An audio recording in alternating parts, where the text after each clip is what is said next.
Hello everyone, welcome to today's webinar. We're joining Camelot Energy Group and TWAICE for our webinar Planning a BESS Project. Here's what you need to know. So thank you very much for joining. We're very glad to have everyone here today. So to begin with, we're going to have a pretty active session today covering a range of topics. A lot of things happen in development, as I'm sure many of you know already. But we're going to focus in on a few key tidbits, and hopefully you leave today's webinar feeling a little bit more empowered and able to move ahead with your development process, understanding where the risks are in development and where you can make the most of your project from them. So we're going to talk about some pretty interesting stuff. We have market feedback from our friends at TWAICE in their Best Pro survey. We're going to talk a bit about how you can plan ahead for success by leveraging analytics on battery performance. We're going to talk too about how to negotiate some of those key contracts that you really need in place early in the project, like your LTSA. And then we're going to add a little bit of realism into the discussion of revenue stacks. I'm sure we've all had lots of webinars about the revenues you can get from batteries, but today we're going to try and zero in on some really particular points based on our team's deep experience in those areas. And we'll talk about technology selection. And of course, there's plenty of time for questions from you all. Couple housekeeping items. The webinar is being recorded. You all probably heard that notice. And we will be happy to provide a copy of the webinar within about a week after today's date. And we will also be providing the slides. So no worries about trying to screen capture or sending us emails frantically looking for things. You will get the materials shortly. You are muted for the course of the webinar, just so we can kind of keep things moving, but we really encourage you to use the Q&A function you'll find at the bottom of your Zoom screen to go ahead and ask any questions that you might want to ask. We often get a lot of questions, so can't promise we'll get to everything. If that happens and you really miss a really juicy question, then we will be happy to follow up over email. Of course, keep your questions and any chat functions you undertake nice and respectful, please. And then if you do have any technical issues, Margarita's email is on the screen here from TWAICE. For those, if you're having video problems, it's ayala@twaice.com. All right, well, let's start getting into it.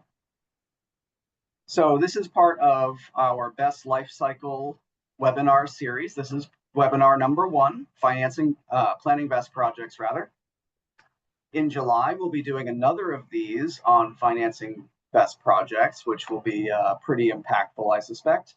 Part 3, we're going to focus on construction and commissioning in our Constructing BESS Projects webinar. And finally, part 4, which will culminate shortly before RE Plus on September 4th. That's going to be all about operating BESS projects. And if you want to sign up for those, the QR code on your screen should fit the bill. So a lot of the time, my team at Camelot and the TWAICE folks, we get pulled into projects where something maybe didn't go quite right. But unfortunately, it's sometimes too late to fix it. And that's always really unfortunate. We hate giving bad news. We hate coming with problems and not solutions. So the theme of the entire webinar series really, and today in particular, is to underscore what can be done and when it should be done. Nearly all of the operational risks we see happening in the field in actual operation of battery systems start much, much before that event occurred, back in the development phase. So, for example, thermal events, right? The time to prevent those is not a week before they happen. The time to address those is early in the process through good due diligence. So you can see here the green on the chart indicates these are the best times to address these items. The yellow is the next best time to address them, and orange is, good to still address them, but hopefully it's not the first time you're thinking about some of these kinds of risks. So we'll talk a lot more about these today, but the point is that we want to make sure that good planning can mitigate the impacts, but also you want to mitigate the risk itself. And the analogy I use here is a seatbelt will protect you if you have a car crash, but really you ought to not be driving in a blizzard because that removes the risk almost entirely. So we're going to get into that. But first, let's introduce today's speakers. I'm Sean Shaw. I'm the founder and CEO of Camelot Energy Group. I'll be your moderator today. So if this seems unorganized or doesn't go well, it's my fault, not the speakers. So I'll turn it over to Rafe. Would you like to introduce yourself? Sure, thanks, Sean, and appreciate our friends from TWAICE for organizing this webinar. My name is Rafi Khan. I'm the head of energy storage at Camelot Energy Group, electrical engineer by background, and just glad to be here to share some insights about BESS operations and things to consider as we plan and develop energy storage projects across the globe. Great. Ryan? Thanks, Sean. Yeah, good morning, everybody. My name is Ryan Franks. At TWAICE, I'm a senior technical solution engineer. I've been in the battery and energy storage field for about 17 years now, doing performance, safety, and fire testing, permitting consulting, and helping projects actually get into the ground, and economic analysis. Great. So let me take a little bit to briefly explain what TWAICE is. So TWAICE is the original battery and energy storage analytics company. We have over 100 people, and those are located across 3 offices. We're formally headquartered in Munich with a fairly large office in Berlin as well. And in the United States, we've been active here for a number of years. We have an office in Chicago. We've received over $90 million in venture capital, and we're quite proud of many of the advancements that we've made, having over 30 patents, mostly related to algorithmic approaches. And just in terms of capacity, we've done over 70 projects. That grows every month. And that slide's a little bit outdated. I think I grabbed the wrong version. We actually have over 7 gigawatt hours now instead of 5 gigawatt hours, but that shows you how quickly things are moving. But Sean, if you go to the next slide, I'll explain a little bit about what we do. So TWAICE is really the combination of 2 fields. 1, battery expertise and energy storage system expertise, and 2, data science. The flow of all of this data to produce insights is left to right here. Raw data is taken from the BMS, the battery management system, flows up through the EMS. Of course, there's other balance of plant data in that. It's ingested into the TWAICE cloud. We run in AWS. There's data science elements applied, outlier rejection, curve smoothing, et cetera. And then we produce useful modules in a software platform that relate to the health, safety, warranty, and penalty assessment risk of energy storage systems. Sean. So I'll give a quick intro on Camelot. We're a strategic and technical advisory firm. We are focused on the kind of the intersection of solar storage and other clean energy topics with the core values of integrity, empathy, courage, and service. As far as the nuts and bolts, a lot of the work we do falls into the category of owner's engineering. We get involved sometimes quite early in the process, from things like vendor selection to managing the design process up through managing the whole construction and commissioning process. So boots on the ground, folks in the design meetings, making sure schedules happen, all of that. And we've got technical advisory folks that focus a little bit more on the M&A space typically. So due diligence on asset transactions, portfolio transactions, IE reports for financing, that sort of thing. And on the market advisory side, we get, as you'll hear from Rafe in a little bit, about some of our revenue modeling and economic analysis capabilities to help folks really try to position themselves well in the market for success with their battery projects. And on the supply chain side, we're very comfortable and experienced in negotiating supply agreements, managing factory QA efforts, and helping folks procure the right equipment for their projects. So, yep, that's it for us. Let's get to the meaty bit. Ryan, would you like to talk about the recent survey? Yeah, thanks, Sean. So earlier this year, TWAICE undertook efforts to survey the energy storage industry in an effort we're calling the BESS Pro survey. There's many results. You can access it at the QR code that is in the corner of these slides, but there are 3 key takeaways. If you go to the next slide, Sean. The first of those is that over 58% or over half, 58% of energy storage system operators see performance and availability as the key challenge. I think that years ago you would have reflected that to be safety and other things, but it's not often talked about, but almost every single project that is in operation has some amount of capacity drop. The second takeaway, if you go to the next slide, is that just about half of respondents reported technical issues on a monthly basis.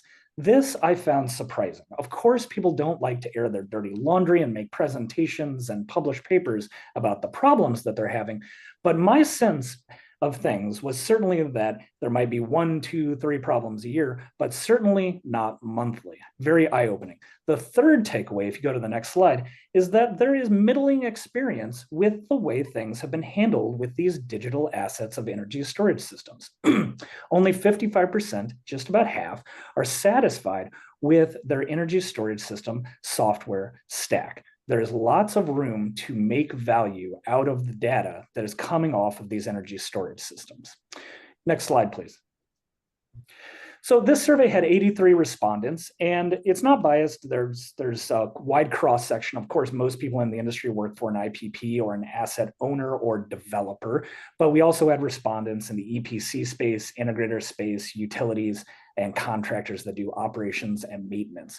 So this is all very widespread and widely recognized, bringing it to light here. Next slide. So we'll do a poll here. We have some results, but go ahead, Sean. I'll let you explain the poll maybe. Sorry. Sure. Yeah, no, this is the exciting bit. So, we like to make things a little bit interactive, make sure everybody's still awake and with us. So we're looking for you all to answer for yourselves. What are your top challenges for operating the energy storage projects? And in a minute, we're going to show and chat about how that might compare to the results that came in the recent survey. So I'm looking forward to seeing how that comes out. Any guesses, Ryan, how our audience is going to respond? I think that safety might be a little bit higher because certainly there's been elements like or events like Moss Landing that have been in the news, and there's certainly a little bit of consternation that seems to be reemerging around safety as being top of mind, I'd say. Yeah, I think that makes a lot of sense. Moss Landing, we heard about that project in almost every other project we've touched since then. It's come up at least a few times. What do you think, Rafa? Any guesses about what our audience might be chiming in with? I think system performance and availability tends to be the one that gets called out the most. I think, and tying those, obviously, I mean, some of these are quite interconnected, right? So system performance and availability is tied to, an LTSA, which is tied to liquidated damages and for certain performance obligations. So I think that may be the one that stands out here. Great. All right. Let's see. So if you all can see that, but that's how our poll came out. So indeed, I don't know if you were peeking, Rafe, but it looks like system performance and availability was pretty high. Safety's quite a few. 40% of folks had some thoughts on safety as well. So you can see really, our top ones here are not totally surprising. Degradation and lifespan management. A lot of folks with assets that are getting past their first year out there. So that's exciting. Well, let's see. That wasn't a formal poll. Let's see what the experts have to say here. Ryan, back to you. Yeah, thanks, Sean. Yeah, that's pretty much in line. I think we saw some of the data issues and degradation and lifespan management being a little bit higher in this audience than in the respondents that were done towards the beginning of the year in the results that you see on the screen. But yeah, I mean, for sure, the key takeaway is that availability and performance are the top concern. There's growing concerns about data, and of course, safety is always ever present. But if you go to the next slide, you are in luck because TWAICE has in its software platform elements to manage all of those. So relating to availability and performance, we have an element called Data Manager. Relating to, we of course, by nature of what we do, taking the data and analyzing it, we do data management, very able to do degradation simulations. And warranty tracking, of course, is of growing importance. We have a warranty tracking function, and then we do monitoring, looking at threshold violations and anomalies in the data to predict when things are going to go awry so that you can intervene before they happen.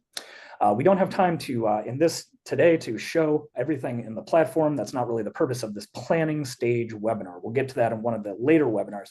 But you can easily visit www.twaice.com if you're enjoying hearing me speak to watch me give a guided demo right on the homepage. But next slide, Sean. One of the key takeaways that I want the audience to go away after these 45 minutes together is that energy storage systems are a truly digital asset. What you see on the graph in front of you is analysis that TWAICE has done on similar size power capacity assets of energy storage systems on the left, then wind in the middle, PV on the right. They're all 100 megawatts in power capacity. And if you look at the data that is generated per day, you see 100 million data points on an energy storage system for this is a 200 megawatt hour system, whereas much less, 10 or so for wind and very minuscule for PV. This is important because analytics and the proper prior planning to incorporate data analysis into a project can solve many of the persistent performance, safety, and degradation issues that we have all experienced throughout the growth of energy storage systems. If you go to the next slide, I have developed and published through TWAICE, but with my colleagues, I've developed a RFP template. You can access this template by going to the QR code in the upper right-hand corner here. There are many elements in this, but there are a couple of key takeaways. If you're going to be able to use the data that is in an energy storage system, you have to have a couple of key things in place. First, common nomenclature. So certainly we can always engineer things, but being able to have data at the right granularity from the system, PCS, the container level, module, and cell, having all of that in line and having that defined is key.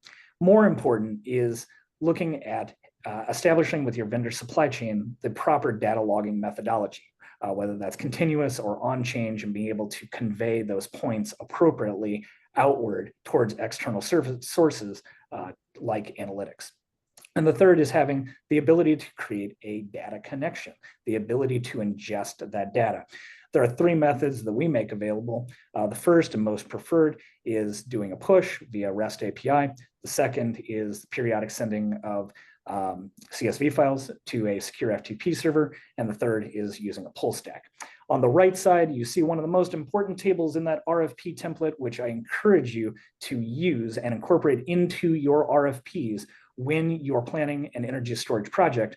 And that is the time resolution and all of the elements that are needed to supply all of the information that is present in TWAICE's platform. And then if you go to the next slide, one of the other things that I would like to touch upon here in planning for an energy storage project is the key factor of an LTSA. So really energy storage has devolved into, I think you could say confidently, three methods of operating.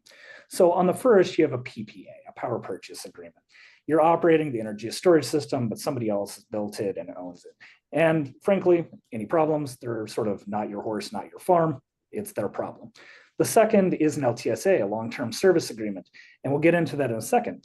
And the third is, of course, being self-owned, where you undertake most of the maintenance efforts yourself or with contractors, and of course, then the entire thing is your responsibility. But if you go to the next slide, a long-term service agreement is really, really important to thoroughly investigate and negotiate so that when your system enters operation, you have contemplated all of the things that could go wrong and that could go right, and that they are all taken care of. And there are, if you email me, it's not quite ready to publish. We've made some blog posts about it, but we'll throw my email up at the end. There is a nearly completed white paper on LTSA considerations that we've published because we've seen a couple of common pitfalls in these contractual documents. They're listed on the left there, but one of the key things is having overly broad excused event clauses. So when you're determining when things are operating versus when they're not. Vague availability definitions, lack of enforceable data rights, speaking to the thing that I just talked about in creating the correct data structures and data ingestion methodologies, not having corrective maintenance right if you're owning and operating, you want to do something yourself, the absence of true, clearly defined round-trip efficiency or RTE and capacity guarantees. And one of the most common things that I'm hearing lately is, of course, doing capacity tests and other periodic testing in the middle of high revenue days, having to take the system offline in order to ascertain its status. So having defined periods where testing is allowed or preferred is really valuable. But if we go to the next slide, there's one more further consideration here, and we'll throw a poll up after this. So one of the things that we are considering creating here at TWAICE is the ability to report into GATS. So on the left side, I won't go completely into it, but if you're not aware, and many people aren't necessarily, if you're working for a newly created IPP or owner or operator of energy storage, NERC is the National Energy Regulatory Commission, which is a standards writing body, essentially, that ensures the reliability of the bulk electrical system. Its authority is granted by FERC, the Federal Energy Regulatory Commission. And there's a history here about how reporting of assets to ensure reliability on the grid has been done throughout history. So, of course, decades ago, gas plants, coal plants, then nuclear was incorporated. Then you see partly down there in 2018, wind data began being collected. And then in 2024, solar data began being collected for installations that were over 100 megawatts. Now, there's the expectation that work is going to begin on creating a data reporting instruction, a template where you have to report periodic availability and the reliability metrics for energy storage systems that are standalone. That's going to be created in the later portions of this year. So there are a couple of things that are going on within the realms of EPRI as well as NERC, looking at design data, performance data, getting a monthly tally of megawatt hours, really centering in on what the availability is of energy storage systems, because they're not simply on or off. They might be partially on or partially off by their nature of having modular components. So if you go to the next slide, Sean, I'll turn it over to you for the poll here. So simply put, hopefully many of you already knew what Ryan was talking about there, but we're really kind of curious. You should see a poll on your screen now. I'd like to know how you folks are thinking about reporting for GATS. Is this something you're ready for? Something you're learning about just now? Love to hear what people think, and I'll throw the results up. Let's see how they look. Yeah. Looks like you've shared some good info here, Ryan. Some folks that clearly didn't know about this just yet. So that's entirely in line with what I would expect, and that gives good information. You should just be aware that it will be coming on some timeline that in the near-term future that is a little bit uncertain, but definitely the industry needs a way to tackle this. Thanks. Yeah, great. Well, thanks everybody. Feel free to keep plunking away at the poll, but let's press on. Rafe, you want to take this part away? Of course. And thanks, Sean, and Brian, thanks again for kind of highlighting the need for some of these tools and kind of planning for projects. I want to talk about something that's near and dear to my heart: revenue modeling. Economic modeling or revenue modeling of BESS systems kind of helps qualify and quantify the different ways a battery can monetize to the different products that are available in the market. And understanding the ability to value stack certain products, that means get more than one, can help developers understand the cost for capturing revenue or cost for revenue capture, CRC in short, in different markets. Basically, to kind of summarize that is, what is the marginal cost for actually capturing a certain amount of revenue in a certain time frame. You could, if your project has a technical life of 5 years, 10, 15, 25 years, you can actually spread that out, but you want to keep your marginal cost as low as possible while being able to still capitalize on those different revenue streams. On the graph to the right, we have a prototypical 10 megawatt, 4 hour, 40 megawatt hour battery that's located in PJM. And some of the typical revenue streams that you will come across are, energy arb, which is mostly your dark spreads, frequency regulation. In PGM though, PGM does things a little differently. They have a symmetric price signal for frequency regulation, so it's what we call energy neutral. Whereas other markets they may have it done differently. The reserves market, the 10-minute spinning reserves and non-spinning reserves, you may have heard that before. And then, of course, PGM has a capacity market and they run an auction ever so often. A few strategies that can help developers think about revenue outcomes for their projects is, one is backcasting revenues from the last few years. That is a low-cost option that can help at least highlight kind of the baseline revenue from the last couple of years. Although backcasting is not generally considered something financeable by itself. What you will need to complement that is with a 25-year forecast based on forward curves. So getting forward curves from a provider, running that through a simulation to understand the different market dynamics is crucial. In certain markets, we've seen, like ERCOT as an example, ancillary service participation has been saturated, and so the revenue outcomes for that have declined over time. So we saw that dip, kind of a knee dip, and actually in ancillary service revenues in 2024, and we continue to see that this year as well to a degree. So modeling market volatility and stress testing assumptions, high, low gas prices, rule changes from the ISOs really helps kind of highlight where there could be, challenges in cash flow management as you are developing these batteries and thinking about, raising capital for these kind of assets. It does improve bankability and investor confidence, and the slide here, thanks, John, kind of highlights some of the revenue streams that you could typically expect for the different markets. We've highlighted just the 3 markets that we found interesting. Of course, there are others as well, but just to give you guys a little bit of an idea. So I'll take PGM as an example because we looked at the graph from the previous slide. Reg A, Reg D is a symmetric or energy neutral price signal. The dispatch time is of the order of less than a minute, and you can expect to get anywhere between $4 to $40 a megawatt hour.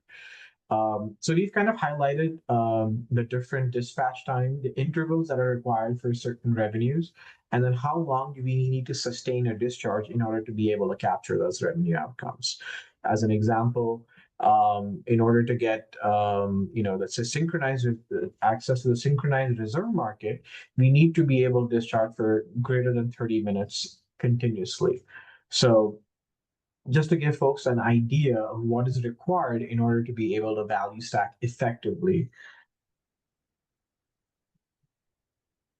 You can go to the next slide, Sean. There. Awesome. So being able to capture revenue really depends on your technology selection and architecture. You want to be able to minimize your cost per revenue capture. Architectural decisions are only based for hybrid systems. So because in hybrid systems, we have the whole AC versus DC coupling, and there are obviously relative advantages and disadvantages of one over the other. But understanding the use cases can really help minimize your technology selection costs.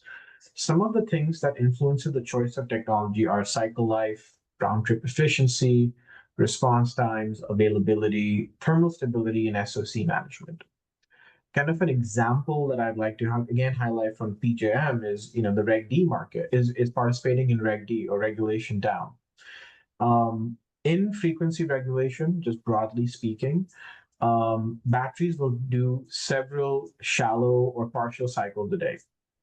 What we find is LFP-based BESS, which have typically a 90% DC RTE, 8,000 cycles in terms of lifespan, and about 10 to 15% degradation, will have a net present value of 25 to 40% higher than an NMC-based BESS that has a more high does have a partially higher degradation under stress and has a slightly lower round trip efficiency due to its kind of thermal properties. So you can see how technology selection can really play a very big role in minimizing your costs and improving revenue outcomes.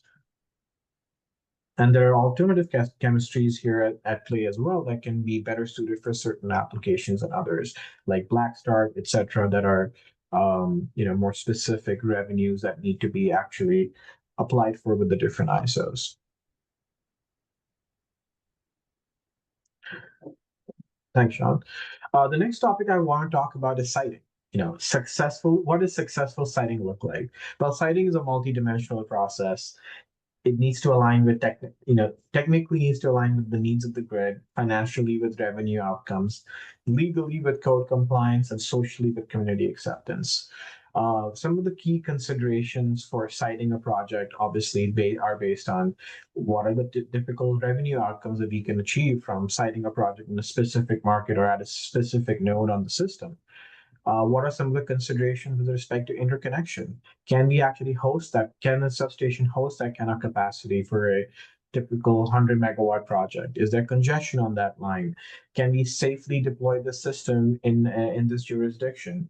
These are some of the questions that we know are typically need to be asked and being able to have a successful siting campaign. One of the key elements of siting is going to be community engagement, and I cannot emphasize this enough.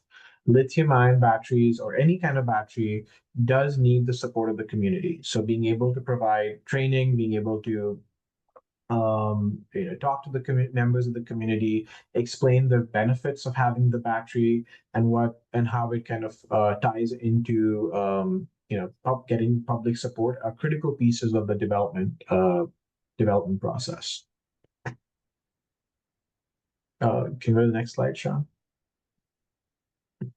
Permitting, this is another part of the development life cycle.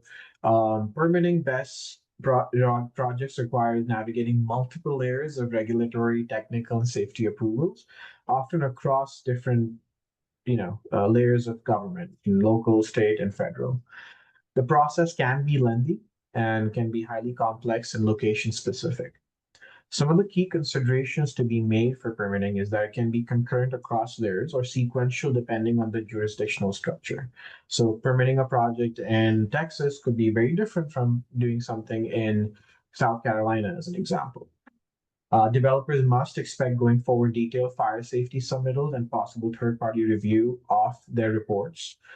Zoning codes are typically outdated and may not define BESS clearly and specifically, leading to discretionary review. So developers must take that into account in their timelines and their scope.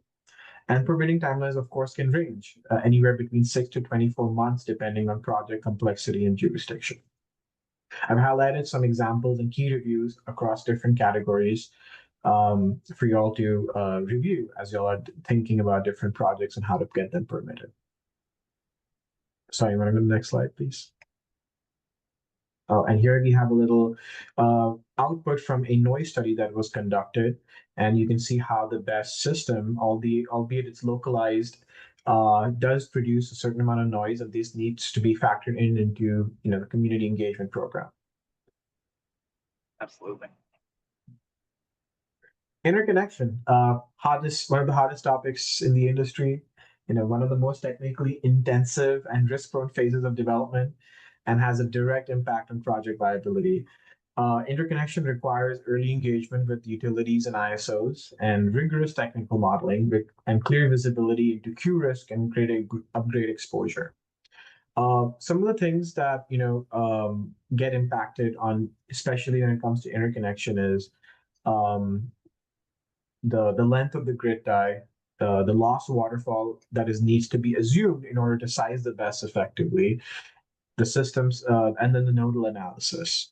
I've also categorized a couple of things that are very critical as part of this interconnection process, which includes modeling in PSCAD and PSSE, the different relay and SCADA settings that need to be complied with as part of the interconnection process, the standards that need to be upheld, and then of course the market integration, which is the telemetry and meter compliance. Those are typically called out in interconnection agreements and sometimes need to be double clicked on and from time to time to ensure that there is a flow through, a pass through to the different OEMs that will be working on a specific project.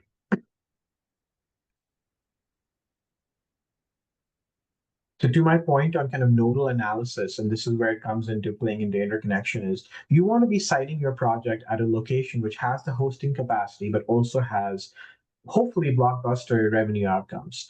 So when we look at projects, we like to run nodal analysis for different nodes in a specific region, and that helps us highlight which are the locations that are most credibly will provide the most credible and bankable outcomes for for an asset of this class.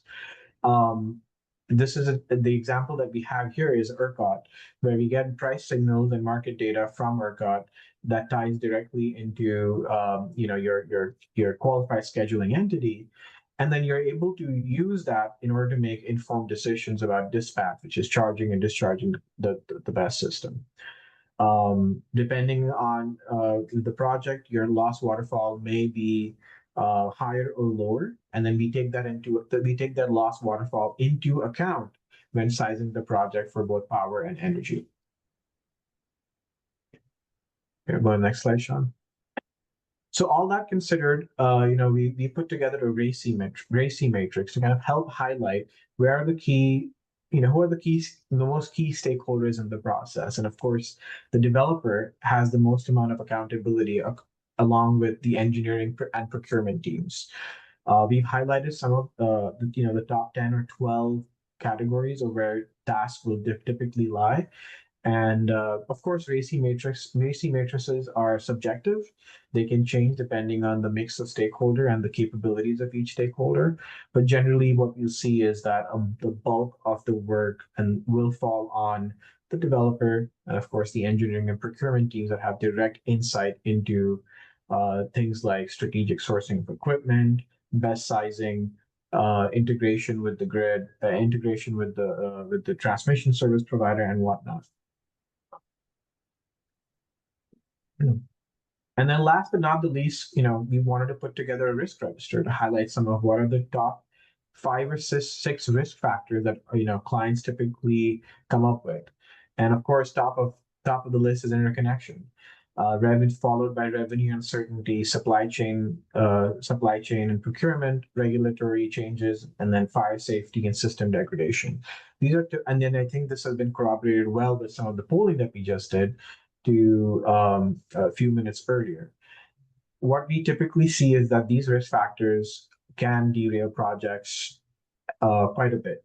But there are mitigation strategies available that may actually help decision makers make more informed decisions. And again, it is obviously going to be a data-driven process. Some of those mitigation strategies have been listed here, and would definitely welcome more discussion around some of these mitigation strategies. These are just some. This is not an exhaustive list. I just wanted to kind of showcase some of the mitigation strategies that have been used in the past and have shown signs of success, and investments decisions have been made in that direction. So, yeah.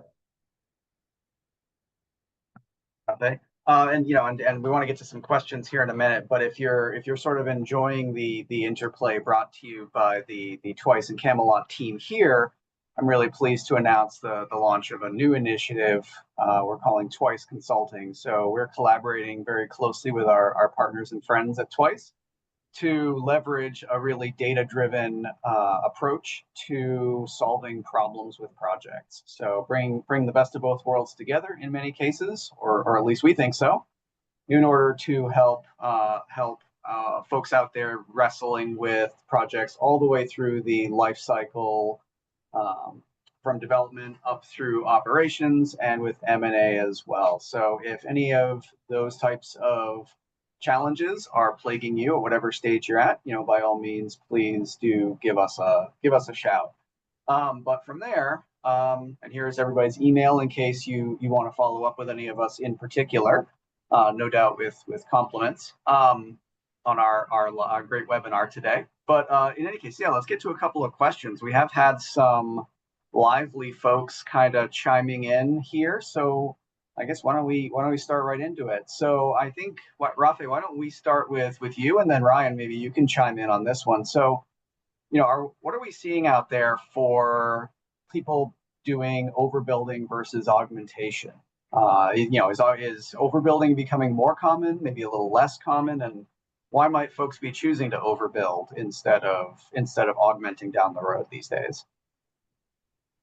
Sure, yeah. I think generally folks prefer to overbuild systems upfront than having to have routine augmentation over the next 15 to 20 years. I think the one of the reasons that definitely plays a part is you want to have fewer cooks in the kitchen from time to time.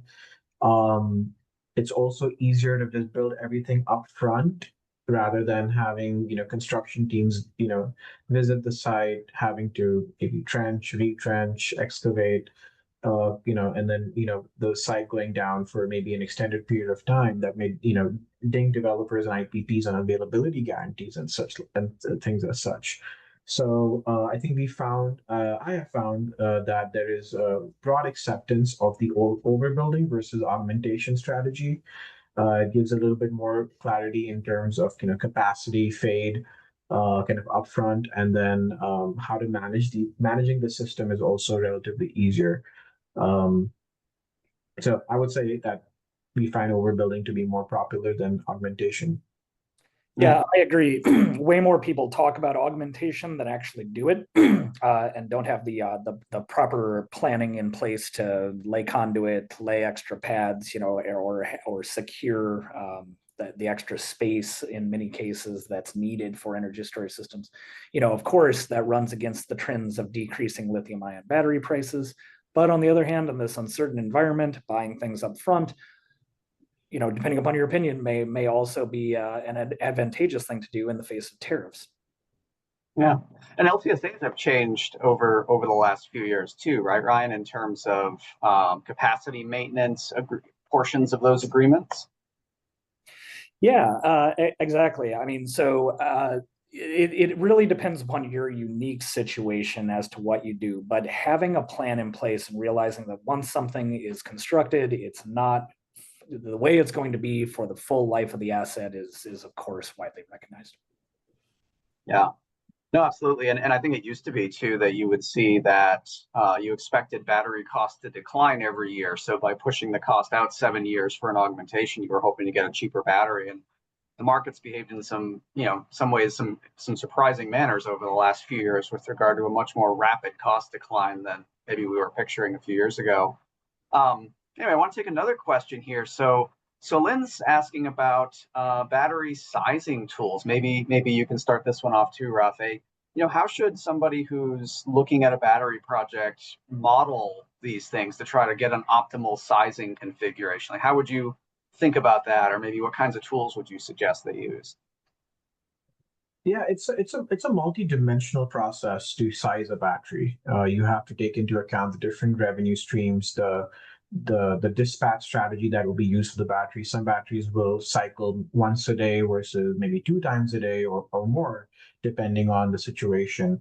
Plus, the AC and DC losses that will be, be part of the larger waterfall of losses need to be accounted for. So it all depends on the use case. There are several tools out there that are open source. Some of them are also commercially off the shelf available. But having the right kind of, technical expertise on staff is critical to be able to understand how these batteries actually behave in a real world environment. One of the things that we come across quite often is kind of cell modules or containers going out of balance, and that actually does impact revenue outcomes and available state of charge for discharging purposes. So being able to factor that into your calculus, plus perhaps even availability, can skew the sizing of the BESS a little bit. Um, I don't want to name any specific tools. There are quite a few of them. Camelot is happy to kind of opine on which one they think are better than others, perhaps. But ultimately, garbage in, garbage out with the tools galore. But as I said, having the right technical expertise and being able to assimilate all this multivariable data is pretty key to sizing it more effectively. Well, and Rafi, one of the tools that we can certainly plug that is not garbage in and not garbage out is TWAICE actually produces an operational strategy report. So, it's a little bit separate than what we're talking about in terms of an analytics platform. It's a different product. But what we do is we take cells into our battery research center, characterize them, and then we're able to produce a tool that you can plug in your duty cycles for any amount of time and basically run a Monte Carlo simulation to say, if I use it this, that, and the other way, what is going to be my expected degradation for this specific cell that I am using after X number of years?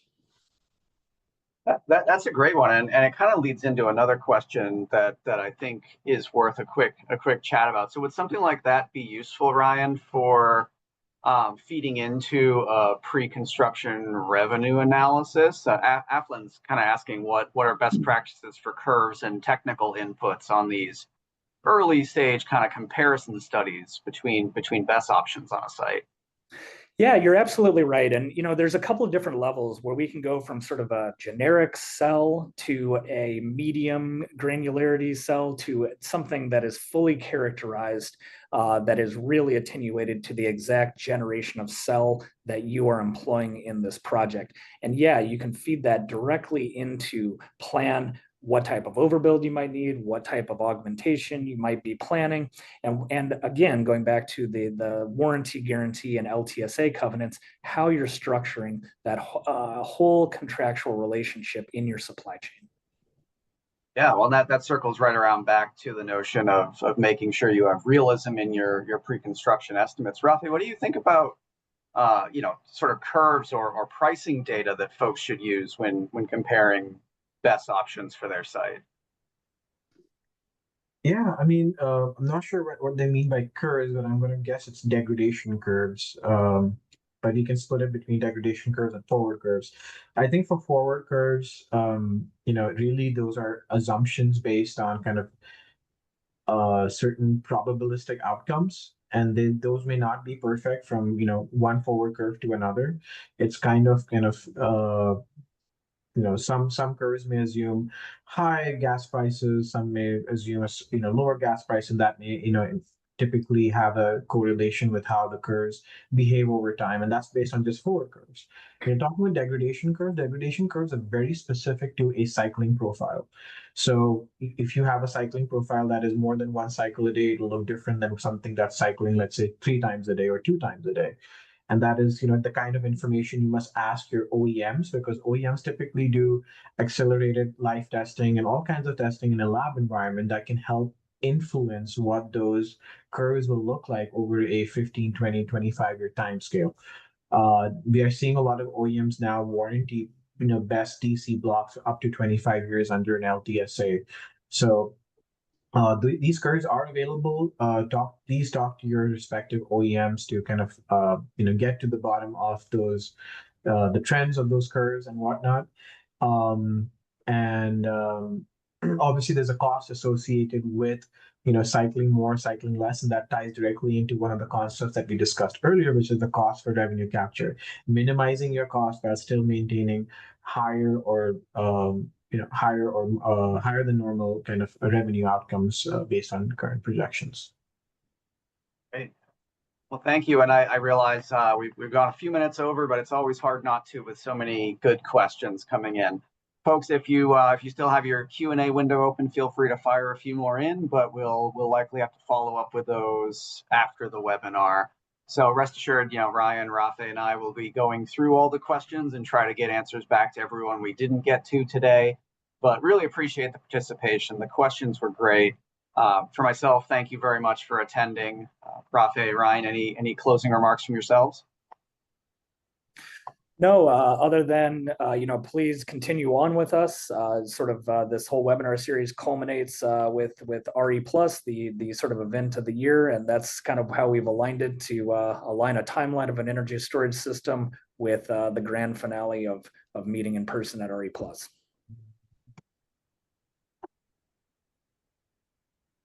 Awesome. Well, thanks everyone. I hope thanks for attending. Hope to see you on the next couple of webinars in this series, and have a great rest of your day. Thanks so much. Thank you. Bye-bye.